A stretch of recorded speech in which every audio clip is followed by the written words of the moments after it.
Ahalya court లోపలికి వెళ్ళబోతుండగా యామిని అహల్య చేయి పట్టుకొని తన దగ్గరికి లాగుతుంది.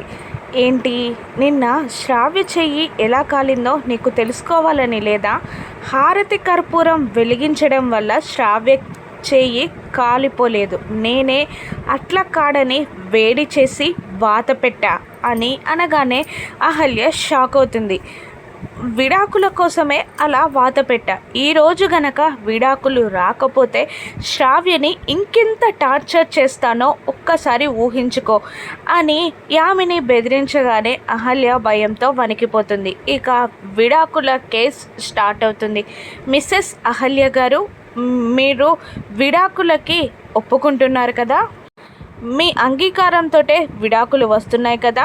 విడాకులు తీసుకోవడానికి మీరు సిద్ధంగా ఉన్నారు కదా అని ప్రశ్న మీద ప్రశ్న అడుగుతూ ఉంటాడు లాయర్. కానీ అహల్య సైలెంట్గా ఏమి చెప్పాలో తెలియక దిక్కులు చూస్తూ ఉంటుంది. గౌతమ్ అహల్యని చూస్తూ ఉండిపోతాడు. ఇక కేస్ని కరెక్ట్గా వాదించట్లేదని జడ్జికి కోపం వస్తూ ఉంటుంది. మళ్ళీ లాయర్ అలాగే మాట్లాడుతూ ఉంటాడు. మీరు మ్యూచువల్ అండర్స్టాండింగ్ మీదనే విడాకులు తీసుకుంటున్నారు కదా, మీకు విడాకులు ఇష్టమే కదా అని అహల్యని అడుగుతూ ఉండగా జడ్జ్ ఒక్కసారిగా ఆపండి లాయర్ గారు, మీరు అనవసరంగా కోర్టు టైంని వేస్ట్ చేస్తున్నారని నాకు అనిపిస్తుంది. ఈసారి మరొకసారి ఈ కేసుని నేను డిస్మిస్ చేస్తున్నాను అని జడ్జ్ అంటూ తీర్పు రాయబోతూ ఉండగా అహల్య టెన్షన్ పడుతూ నోరు తెరుస్తుంది. యామిని మళ్ళీ అబ్బా అన్నట్టు నోరు మూస్తుంది.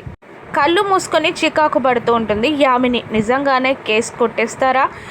నాకు విడాకులు కావాలని అహల్య చెప్తుందా?